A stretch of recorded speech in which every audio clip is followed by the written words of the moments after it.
আসসালামু আলাইকুম ভিউয়ার্স, আশা করছি আলহামদুলিল্লাহ আপনারা সবাই ভালো আছেন। কোরবানির সময় অথবা অনেক মেহমান আসলে বা বিয়ের আয়োজনে ঘরোয়াভাবে কিন্তু অনেক সময় বেশ পরিমাণ গরুর মাংস একসাথে রান্না করতে হয়। তো সে পর্যায়ে সঠিক মেজারমেন্ট না জানার কারণে অনেক সময় মশলা কম বেশি হয়ে যায়, এতে করে রান্নাটাও মজা হয় না। তো নতুন রাঁধুনি যারা আছেন তাদের জন্য আজকে আমার এই রেসিপিটা। আপনারা চাইলে খুব সহজেই সঠিক মেজারমেন্টে অনেকটা পরিমাণ মাংস রান্না করতে পারবেন। তো চলুন রেসিপিটা দেখে নেওয়া যাক। আমি আজকে সলিড মাংস, চর্বি এবং হাড্ডি সহকারে 18 কেজি পরিমাণ গরুর মাংস রান্না করব। মাংসটা 2 বার করে ভালো করে পানি পাল্টে ধুয়ে পানিটা ভালো করে ঝরিয়ে বড় একটা বলের মধ্যে নিয়ে নিয়েছি। এখন মিহি করে বাটা আদা রসুন বাটা দিচ্ছি উঁচু করে 15 টেবিল চামচ। মেজারমেন্টটা অবশ্যই খেয়াল রাখবেন, যেই পরিমাণ করে আমি দিচ্ছি সেভাবে দেওয়ার চেষ্টা করবেন। এরপর দিচ্ছি পেঁয়াজ বাটা 10 টেবিল চামচ। পেঁয়াজ বাটাটা একটু আধা বাটা হলে বেশি ভালো হবে।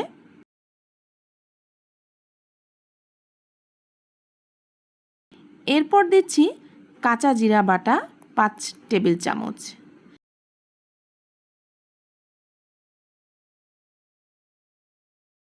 এরপর দিয়ে দিচ্ছি লবণ 4 টেবিল চামচ। যারা একটু বেশি পরিমাণ লবণ খাবেন সে পর্যায়ে রান্নার একদম শেষ পর্যায়ে টেস্ট করে লবণটা বুঝে দিতে পারবেন, তবে প্রথম পর্যায়ে আমি 4 টেবিল চামচ দিচ্ছি। এরপর দিয়ে দিচ্ছি প্রায় 5 কাপ পরিমাণ মোটা করে কাটা পেঁয়াজ। গরুর মাংস রান্না করতে গেলে কিন্তু অনেকটা সময় লাগে, তো পেঁয়াজটা মোটা করে কেটে দিলে সহজেই কিন্তু গলে যায়। এরপর দিয়ে দিচ্ছি আস্ত গরম মশলা, যেখানে আছে তেজপাতা, দারচিনি। এখানে 10-12টি দিয়ে দিলেই কিন্তু হবে। এরপর দিচ্ছি লবঙ্গ প্রায় 20-25টা দিলেই হয়ে যাবে।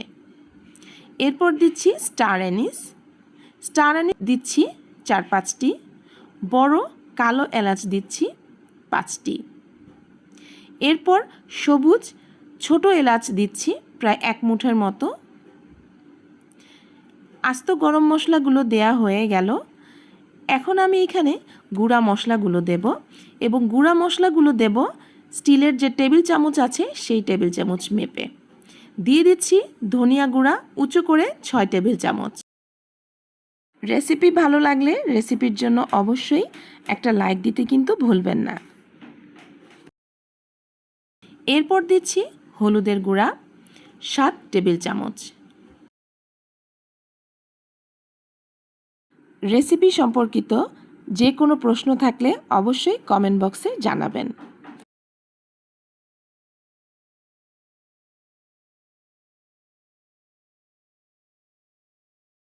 দিয়ে দিচ্ছি শুকনো মরিচের গুঁড়া 10 টেবিল চামচ।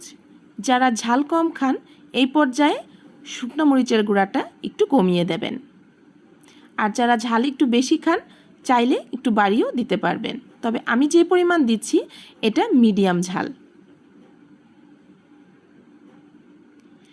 গুঁড়া মশলাগুলো দেয়া হয়ে গেল। এখন দিয়ে দিচ্ছি সয়াবিন তেল।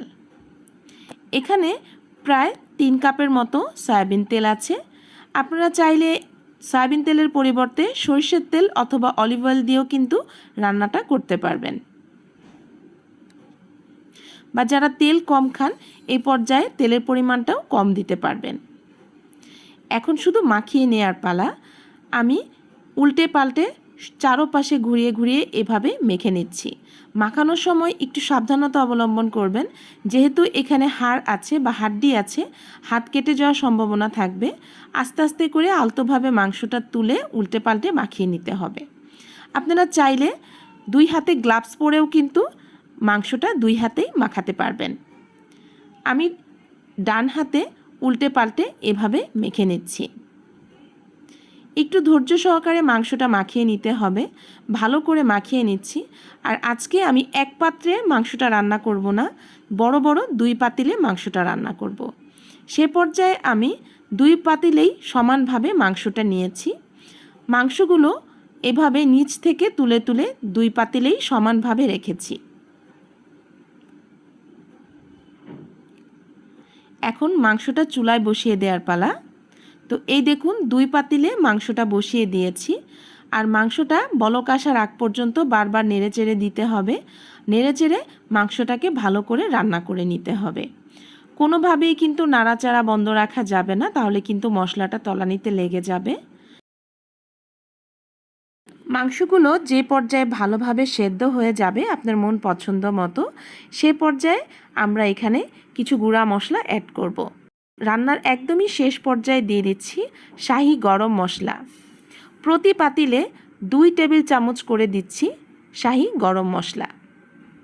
এবং যেই চামচে আমি গুঁড়া মশলা মেপে নিয়েছিলাম সেই চামচ দিয়েই এখন গরম মশলাগুলো দিচ্ছি। আর দেখতেই পেলেন একটু উঁচু উঁচু করে আমি মেপে দিয়েছি। দিয়ে দিচ্ছি ভাজা জিরার গুঁড়া 1.5 টেবিল চামচ বা 1 চামচ এবং আধা টেবিল চামচ। 2 পাতিলেই আমি সমান করে মশলাগুলো দিয়েছি। আর আলহামদুলিল্লাহ এ পর্যায়ে কিন্তু রান্নাটা কিন্তু একদমই কমপ্লিট। এখন একটু ভালো করে নেড়েচেড়ে 5 মিনিটের মতো চুলার উপর রেখে চুলাটা বন্ধ করে দিব। আপনারা চাইলে এই পর্যায়ে খেয়ে নিতে পারেন, অথবা মাংসটা ঠান্ডা করে প্লাস্টিকের এয়ারটাইট বক্সে ভরে ডিপ ফ্রিজে রেখে দিতে পারেন। আশা করছি এই রেসিপি দেখে অনেকটা পরিমাণ গরুর মাংস বা খাসির মাংস রান্না করতে আপনাদের আর সমস্যা হবে না। রেসিপিটা ভালো লাগলে অবশ্যই রেসিপির জন্য একটা লাইক দিয়ে দেবেন এবং চ্যানেলটা সাবস্ক্রাইব করে আমাদের পাশে থাকবেন। ভালো থাকবেন, সুস্থ থাকবেন। আল্লাহ হাফেজ।